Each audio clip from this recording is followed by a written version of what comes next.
This is Koiki Media bringing the world closer to your doorsteps. Towards the end of the month, the 30th of December 2024, as the year is winding down, more people are traveling, more people are arriving.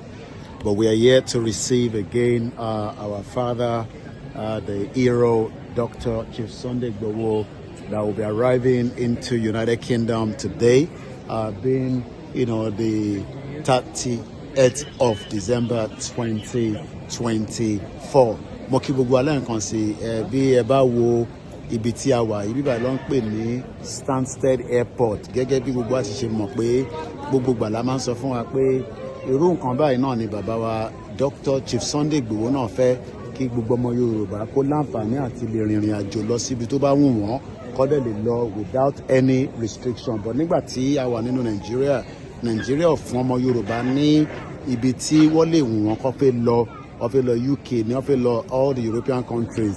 Ìyẹn ni bàbá ṣe ń sọ pé Yorùbá nation òun nìkan ní ọ̀nà àbáyọ bí a ti ṣe ń wọnú lọ ní ọdún 2025. Ká gbìyànjú ká ṣiṣẹ́ dáadáa ká tètè béèrè fún ẹ̀tọ́ wa pé self-determination is an inalienable right, and that right will be respected by the government and the international community. Orúkọ tèmi ni Ọláyọmí Kóìkì tí gbogbo yín mọ̀ sí Koiki Media, bringing the world closer to your doorsteps.